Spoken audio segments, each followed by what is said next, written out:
Te damos la bienvenida de parte de nuestra querida iglesia Palabra de Vida. Es nuestra oración que la palabra de Dios haga su trabajo de transformación y bendición en tu vida. Para más información, consulta nuestra página web. Gracias.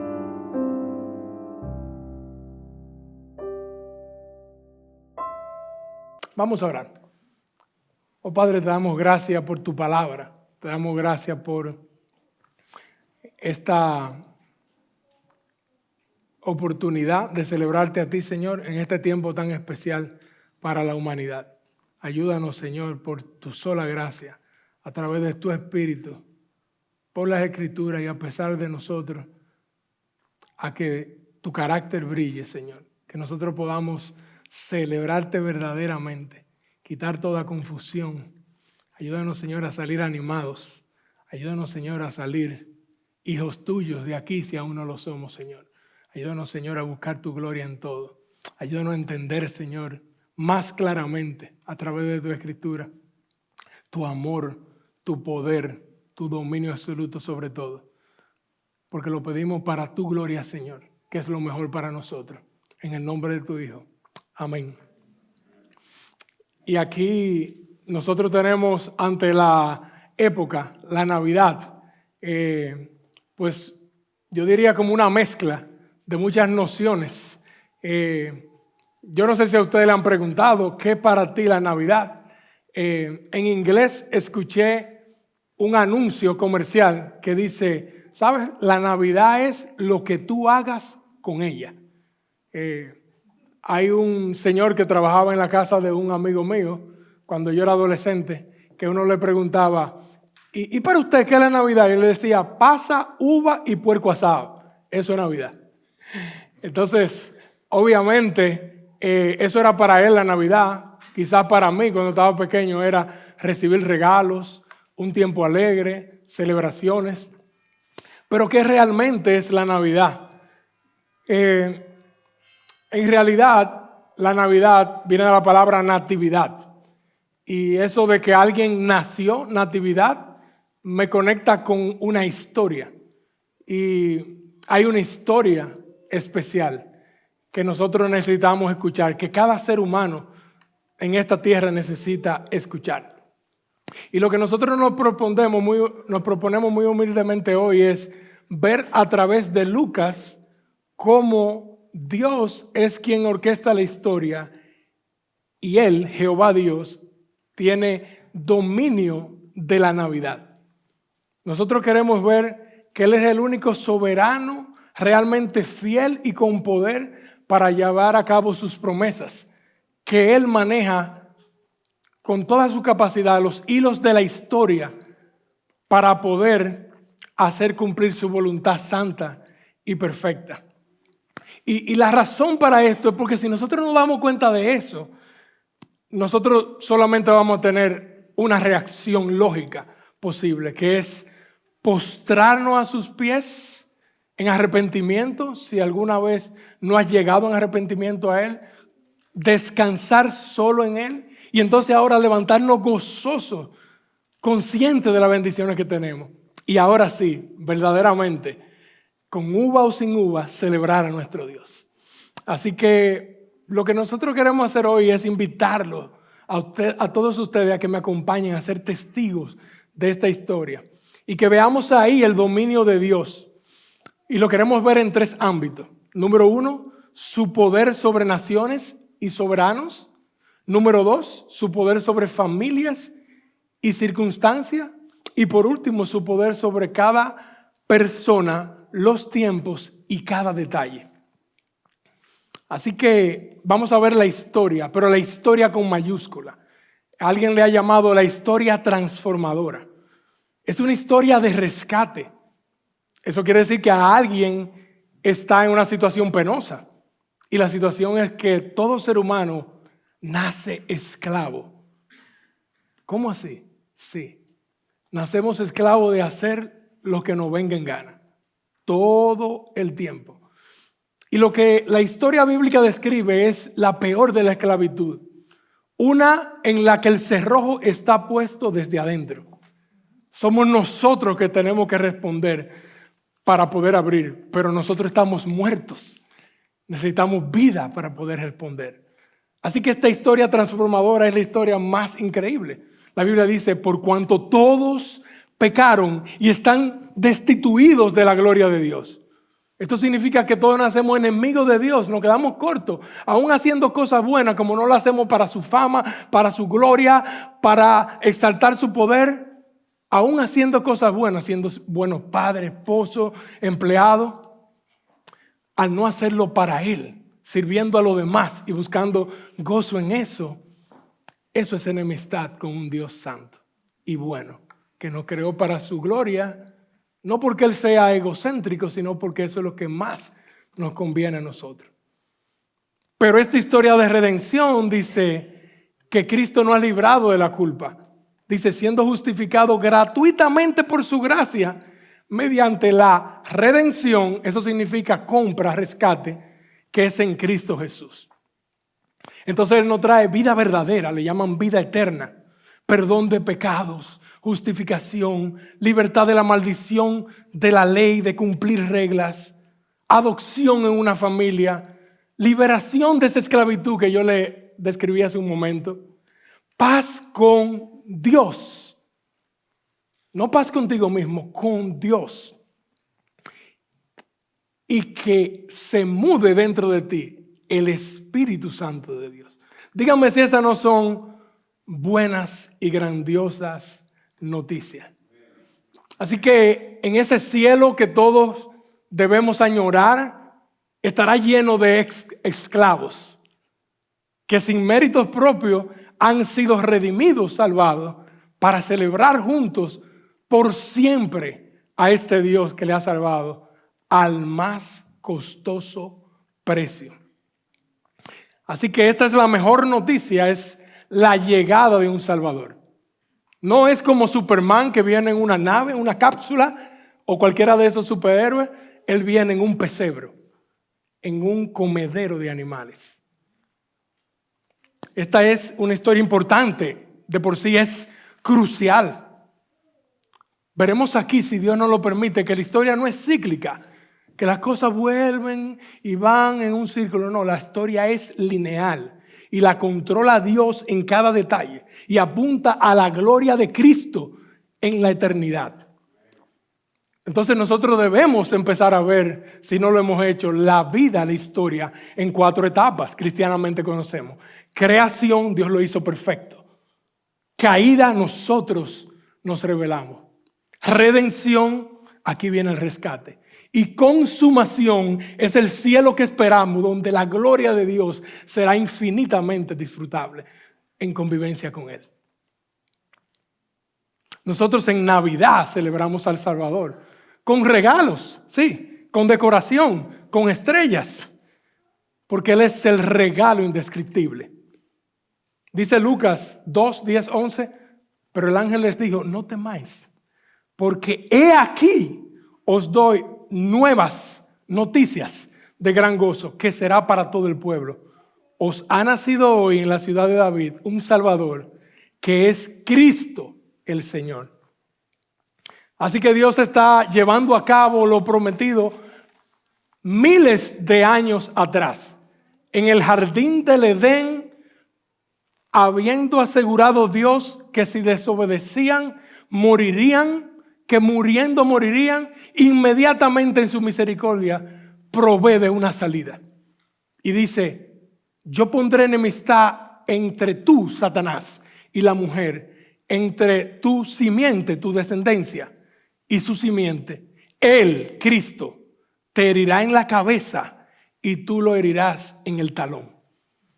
Cristo, viniendo a vivir aquí, muriendo en nuestro lugar, daría un fin definitivo a nuestro pecado, a la muerte, a Satanás, a su imperio. Gloria a Dios por eso. Ahora, el cuándo y el cómo esto iba a suceder es la parte más crucial de la historia. Y nosotros en unos 7 versículos vamos a tratar de examinarlo. Dios usa entonces a un historiador, Lucas, de profesión médico, está describiendo cada detalle. Y desde que empieza, él dedica este evangelio, este relato de la historia de Jesús, a Teófilo, diciéndole que de la mejor manera posible él va a darle un recuento ordenado de lo que pasó con Jesucristo. Y aquí él se centra mucho en enseñarnos rasgos bellísimos del carácter, del poder, de la santidad, de la bondad de Dios.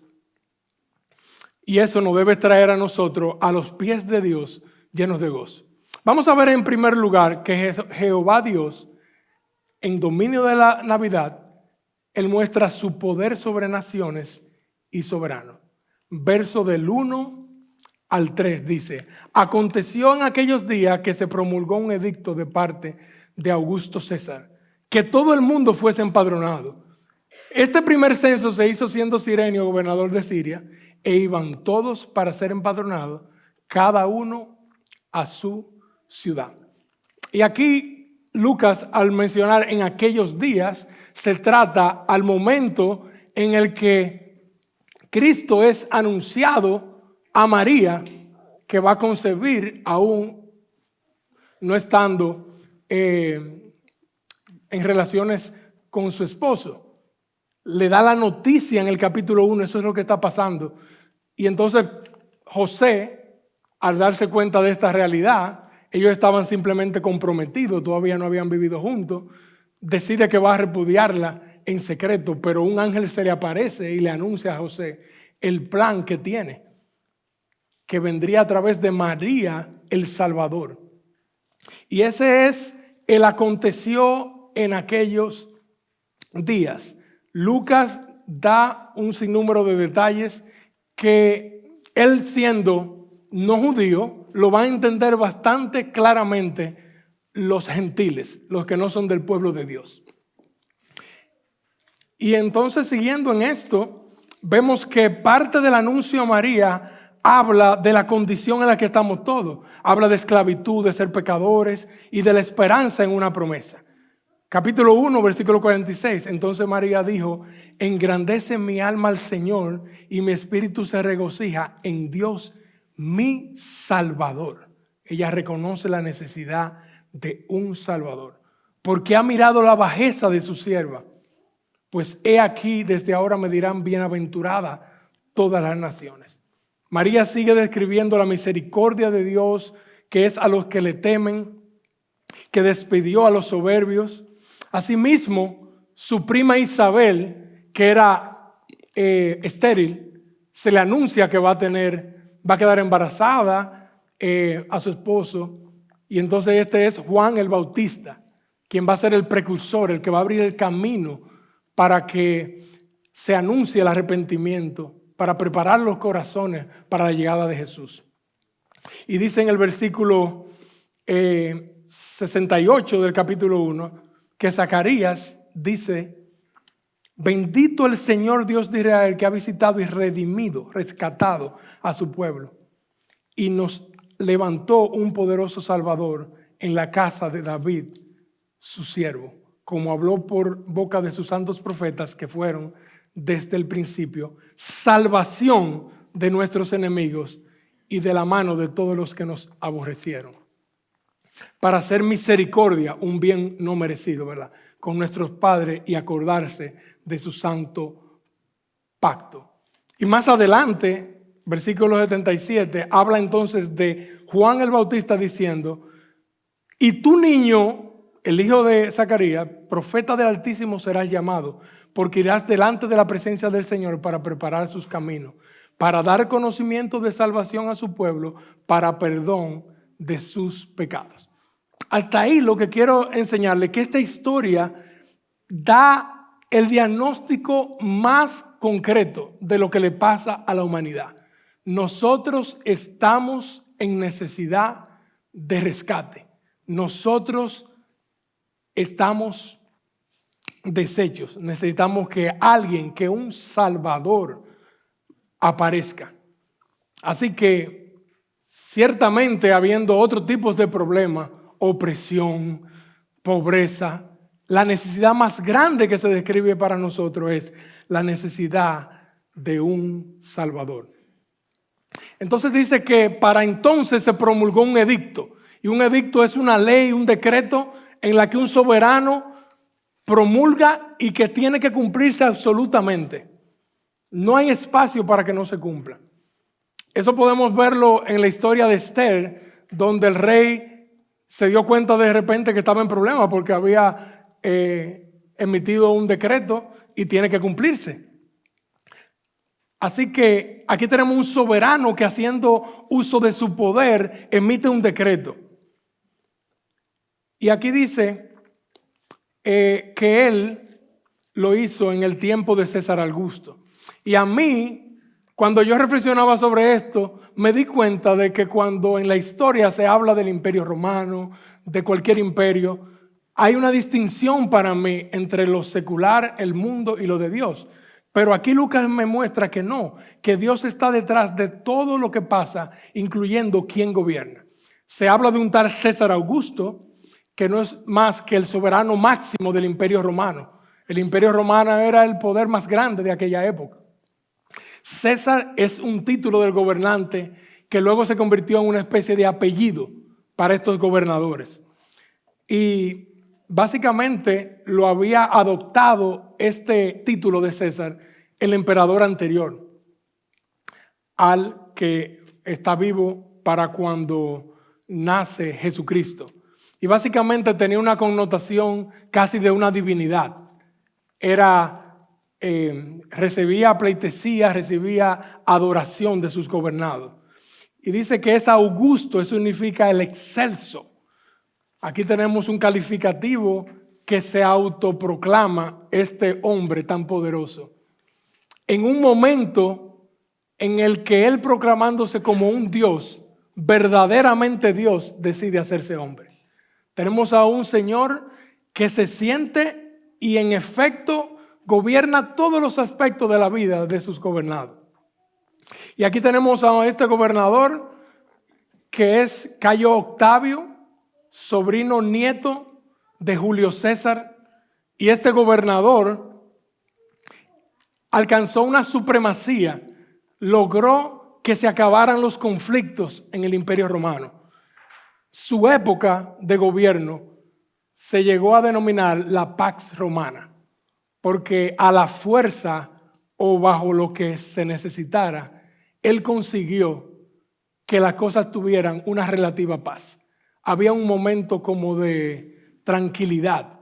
Los pueblos gobernados, él era bien práctico. Hasta le permitía que tuvieran a sus reyes títeres, que tuvieran su religión, su adoración particular, siempre y cuando le guardaran adoración también a él. Así que este es uno de los emperadores más prominentes que tuvo Roma. Alcanzó a establecer vías de comunicación que interesantemente luego servirían para que el evangelio corriera.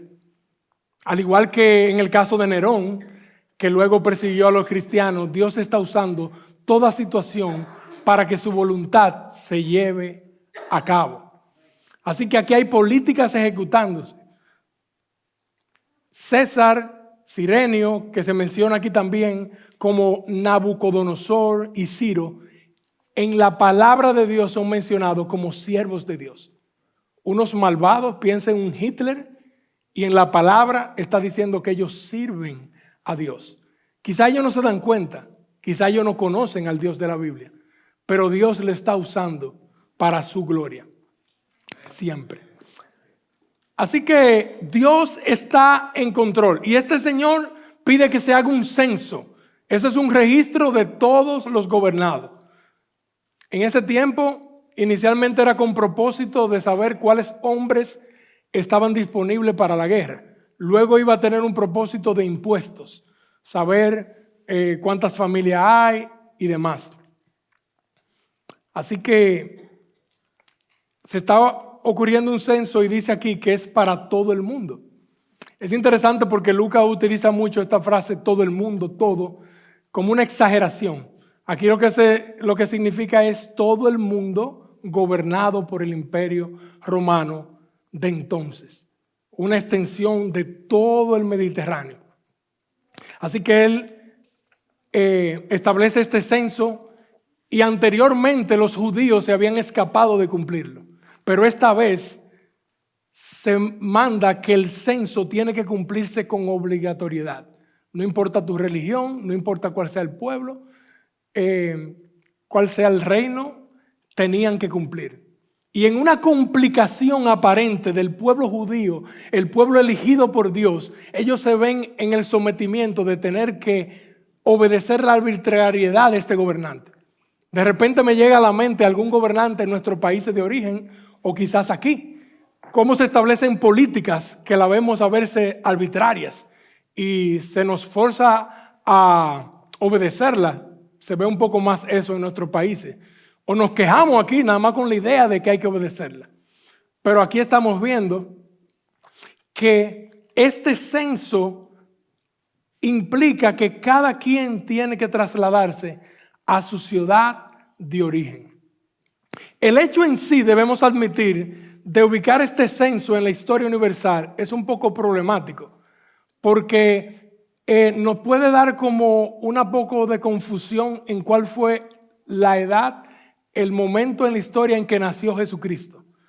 Pero cada vez más, utilizando la referencia, por ejemplo, aquí que dice que Quirino era gobernador, según el historiador Josefo, él fue gobernador de Siria entre los años 6 y 7 después de Cristo. Entonces esto debemos admitir que es un problema, porque cuando nació Cristo entonces. Pero más información, opinan los comentarios bíblicos, indica que pudo haber sido este señor Quirino gobernador del censo y no gobernador en sí. La palabra gobernador en sí es una función, no es un título. Así que lo que vemos aquí es, como le decía antes, el pueblo judío sometiéndose lamentablemente a un imperio impío, un imperio que no conoce a Dios. Dice Lucas 2:3, e iban todos para ser empadronados. No importa de dónde la persona estuviera, todo el mundo tenía que obedecer. Imagínense por un momento en esta ciudad que todo el mundo arranque a tomar un avión, un tren, caminando en direcciones cada quien diferente. Ese lío está en control de Dios en ese momento. Todo el mundo mudándose a la inconveniencia de ir a su ciudad de origen para ser contabilizado.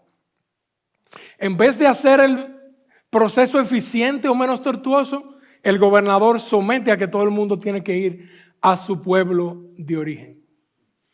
Así que lo que queremos nosotros traer es el aliento de ver que en esta confusión, en esa arbitrariedad, Dios ha estado en control de los gobernantes. Dios no está endosando cada acción, no está respaldando cada acción de un gobernante, sino que Él demuestra que Él usa todo para su gloria. Esto nos llama a un discernimiento bíblico. Recordemos Romanos 13, que dice que obedezcamos a las autoridades porque son puestas por Dios.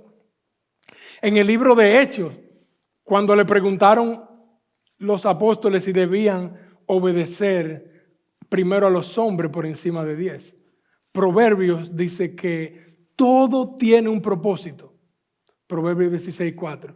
Dios ha hecho al malvado para el día de la destrucción. Vayamos rapidito en Hechos, capítulo 2, del 22 al 24. Creo que lo ilustra bastante claro para mí. Y aquí tenemos a Pedro dando el primer sermón tras haber crucificado, dado muerte a Jesús y él resucitado. Desde el versículo 22 dice: varones israelitas, oí estas palabras.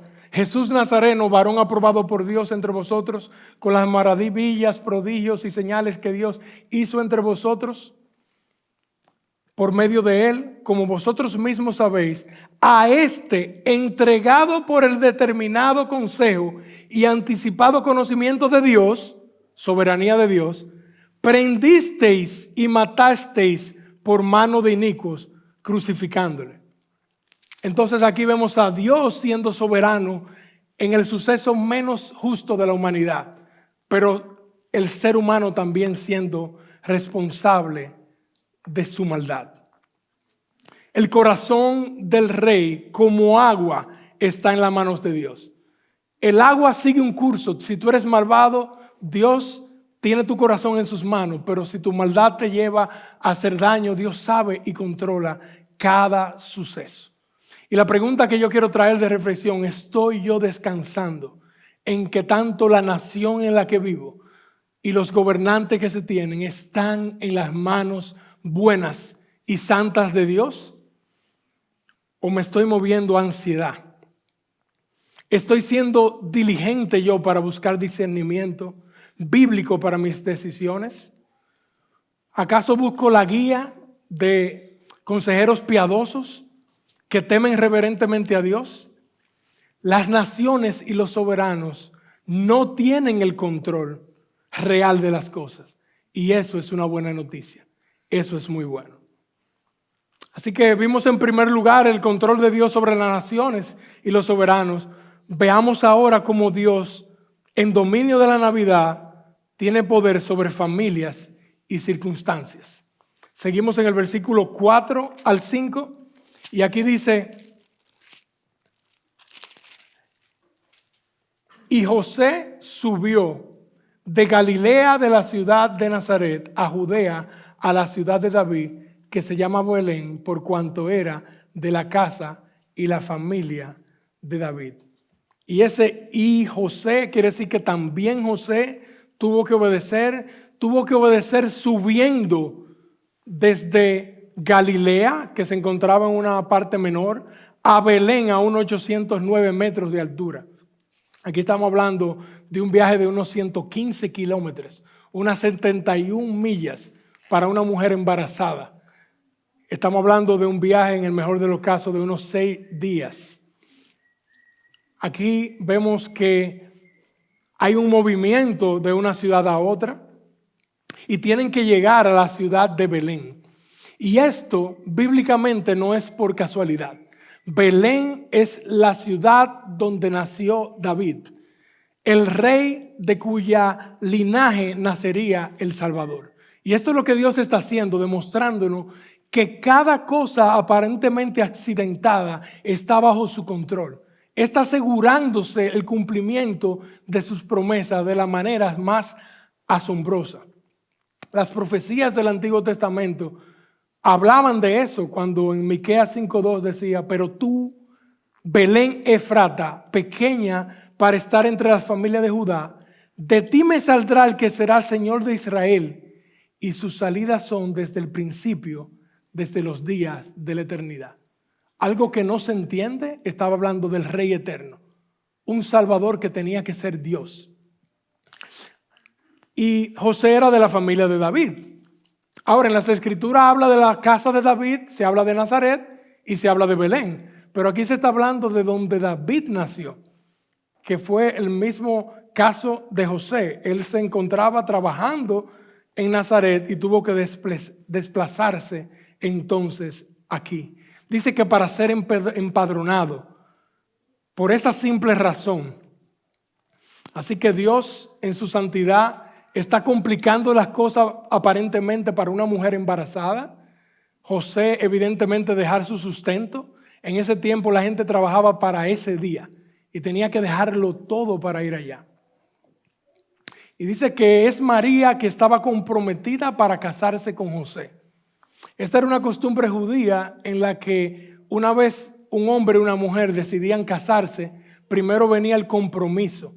Y era algo tan formal que era equivalente al matrimonio del día de hoy. Usted necesitaría divorciarse para poder romper ese compromiso. Y lo que está implicando aquí es que María, estando comprometida, sin aún haberse mudado a vivir con José, ya se encontraba embarazada. Este fue el anuncio que le dijo Dios, que la Virgen concebiría al niño Jesús. El niño Dios vendría del Espíritu Santo posándose sobre María.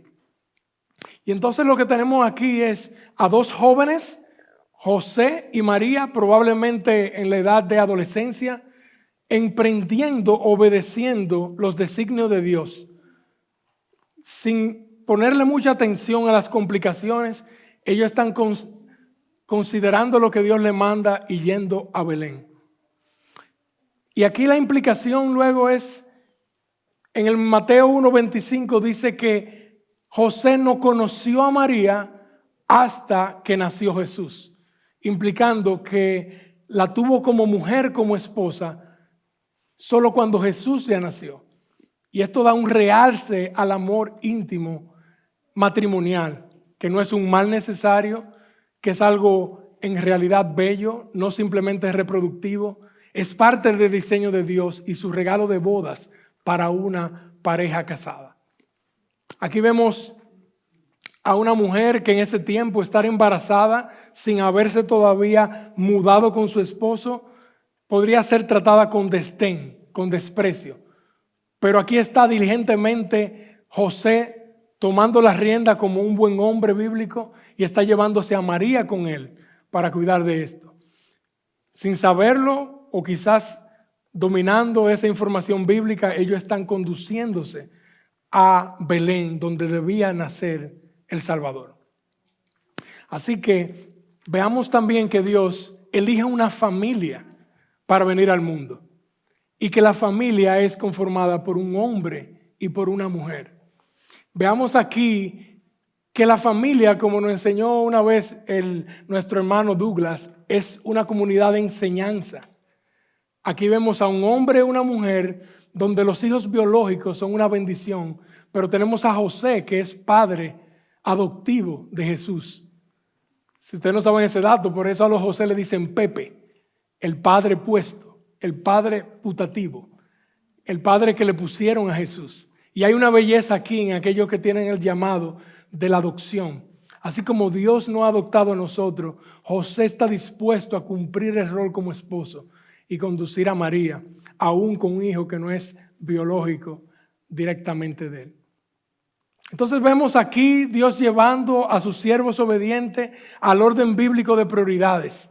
El hombre obedeciendo, una familia a expensas de Dios, y esto es bueno.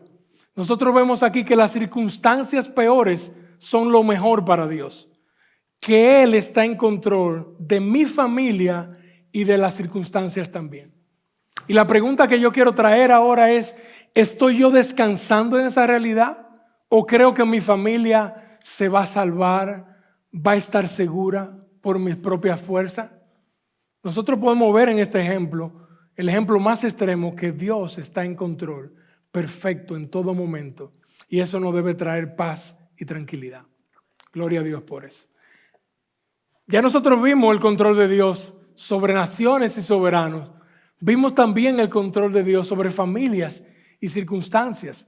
Vamos a ver en tercer y último lugar cómo Jehová Dios, en dominio de la Navidad, muestra su poder sobre cada persona, los tiempos y cada detalle. Dice, y aconteció que estando ellos allí, se cumplieron los días de su alumbramiento. Y aconteció, sucedió. Lucas nos sigue llevando en esta historia. Dice que se cumplieron los días. Sabemos que todo embarazo llega a un fin. Y las mujeres dicen, gloria a Dios por este desahogo. Creo que, no sé si en México que dicen, ya se alivió. Es desesperante, pero tiene una fecha. Y podríamos nosotros decir que lo determina la naturaleza, o que lo determina la madurez del niño en gestación, o que ya el cuerpo de la mujer indica que tiene que nacer. Pero lo importante, cualquiera que sea la respuesta médica sobre esto, es que Dios está aquí demostrando su control absoluto sobre las personas, el tiempo y los detalles. Gálatas 4:4-7 dice, pero cuando vino el cumplimiento del tiempo, Dios envió a su Hijo, nacido de mujer y nacido bajo la ley, para que redimiese a los que estaban bajo la ley, a fin de que recibiésemos la adopción de hijos. Y por cuanto sois hijos, Dios envió a vuestros corazones el espíritu de su Hijo, el cual clama, Abba, Padre. Así que ya no eres esclavo, sino hijo, y si hijo, también heredero de Dios por medio de Cristo. En el dolor de María a conducirse a dar a luz en el tiempo que le llevó, preciso para que naciera Jesús, Dios estaba trayendo lo que tú y yo necesitamos y esperamos. Adopción asegurada. Que este niño viviera la vida que tú y yo necesitamos vivir y que pagara el precio del infierno que tú y yo merecemos. Así que lo que se hizo aquí en el tiempo específico fue dar cumplimiento a Génesis 3:15, como ya leímos. En lo que parecería un acontecimiento trivial para cualquier ser humano, la gente nace, no hay ningún milagro en eso. Está ocurriendo el milagro más grande del universo. Dios haciéndose hombre, humillándose para servir a sus criaturas que le dan la espalda. Gloria al Señor por su bondad. Gloria también a Dios por poner siervos que llevan a cabo sus designios. Así que a veces nosotros estamos muy preocupados con entender los tiempos. También en el sentido de la segunda venida de Cristo. Ay, ¿cuándo que viene Cristo? Es que las cosas tienen que complicarse para que Él venga. No, Él sabe cuándo se van a complicar o arreglar. Nosotros podemos hacer nuestra parte y confiar. Gloria a Dios por eso. Versículo 7, último versículo, dice: y dio a luz a su hijo primogénito y lo envolvió en pañales y lo acostó en un pesebre porque no había lugar para ellos en el mesón. Y dio a luz es la única referencia indirecta en todo el pasaje a Cristo. Cristo, en una humildad increíble, es recogido en este pasaje indirectamente. María dio a luz a Cristo. Y así se inauguró la buena noticia para nosotros. Un niño vendría a salvarnos. El rey había nacido. Dice que es su hijo primogénito. Y esto es importante porque no es el unigénito, el único hijo de Dios, el único hijo de María, y que María permaneció, como se dice, siempre virgen. María, recogen las escrituras, tuvo más hijos e hijas, que son los hermanos y hermanas de Jesucristo. No necesitamos acomodar la historia para algo que no es bíblico. Hay belleza en la familia y en los hijos. Dios lo demuestra porque Jesucristo tuvo hermanos y tuvo hermanas. Y dice que lo envolvió en pañales. Esto es que lo envolvían los brazos y luego el tronco para que el niño no se aruñase, para que estuviera segura. Pero esto es una señal clave del cuidado amoroso y delicado que tuvo María con su hijo Jesucristo. Y él estaba envuelto en pañales, y aquí con esto quiero traer la luz de cómo Dios usa cada detalle. Dijimos, dice el verso 12: esto os servirá de señal, hallaréis al niño envuelto en pañales, acostado en un pesebre.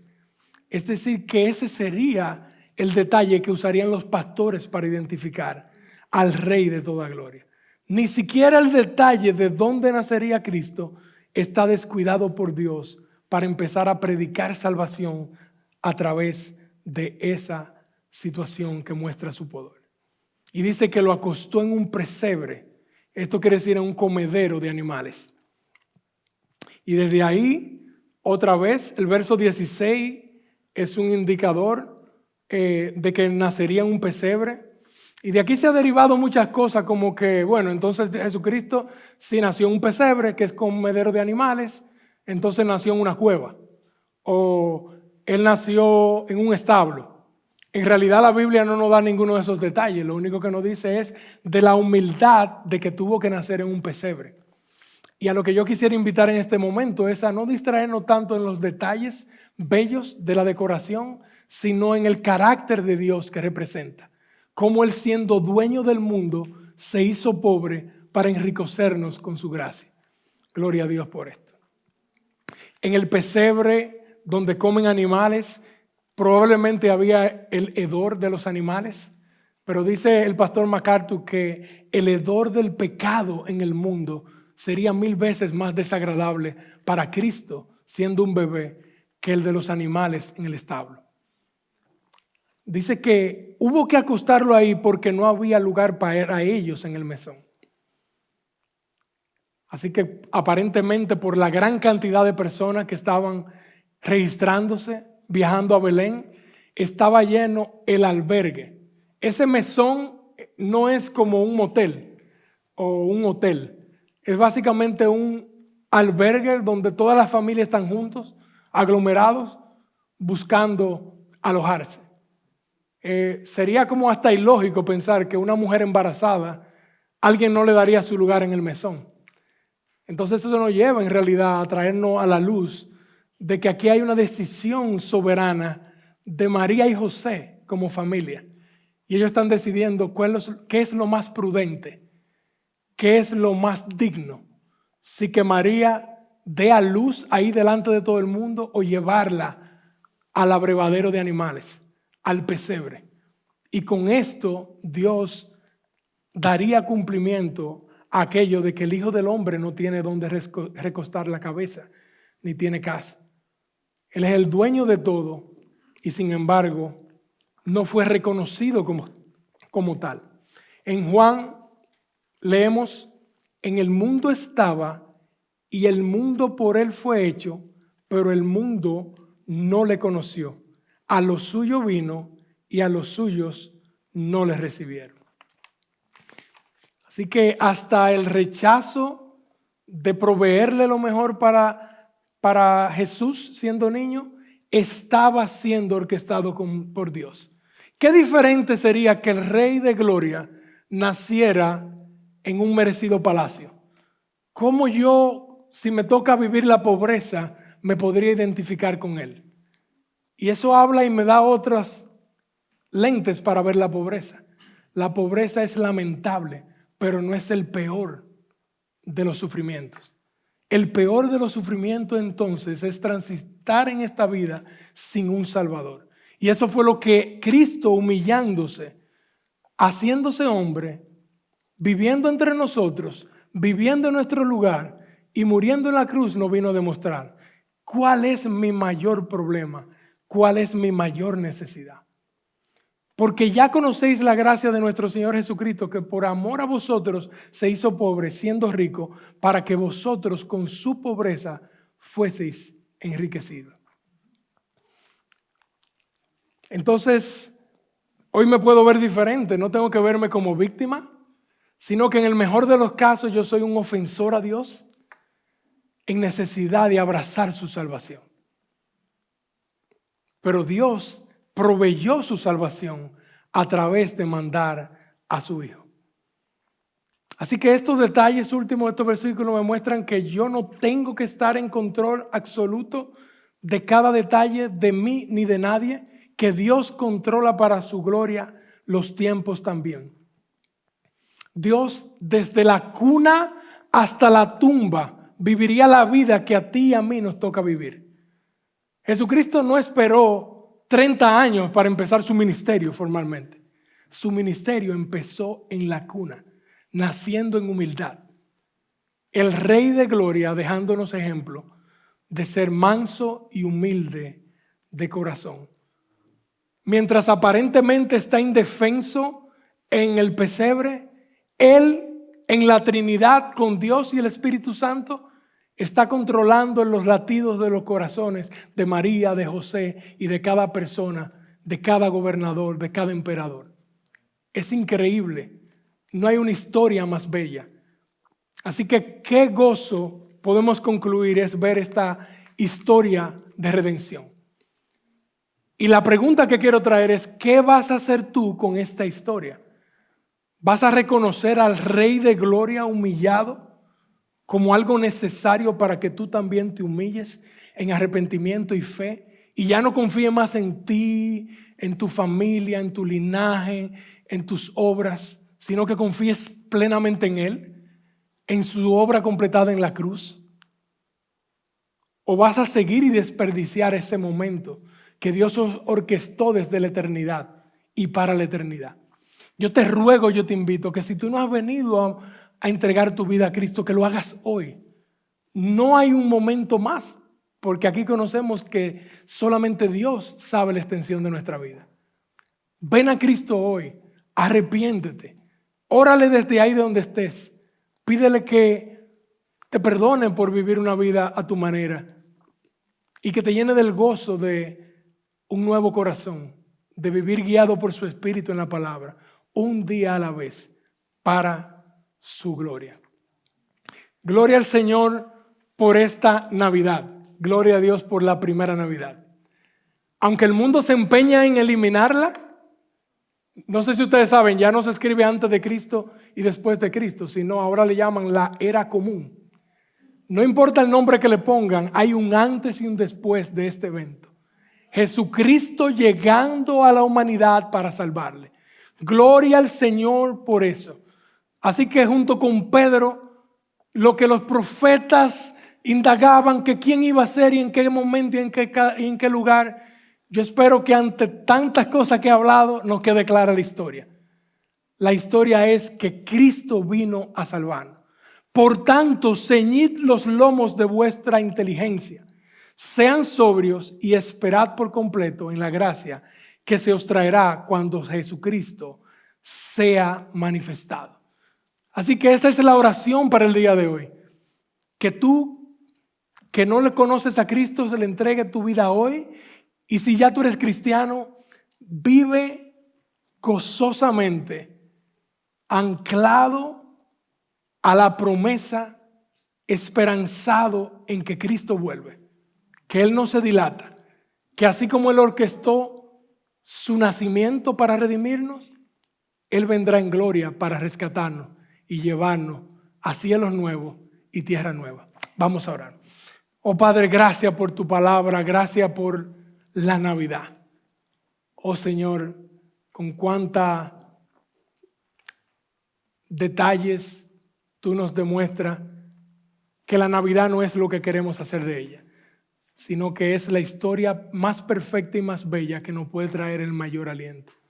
Ayúdanos, Señor, a hacer esa luz que la gente cuando nos vea celebrando se pregunte por qué y que la respuesta no sea simplemente el compartir la fiesta, la comida, sino que la respuesta sea tú, Señor. Ayúdanos a traerle gozo a la gente. Úsanos como instrumento de tu paz para que las naciones vengan a ti, Señor. Es para tu gloria que lo pedimos, Señor. Gracias por tan costosa Navidad. Que tu gloria sea exaltada en todo. En el nombre de tu Hijo oramos. Amén.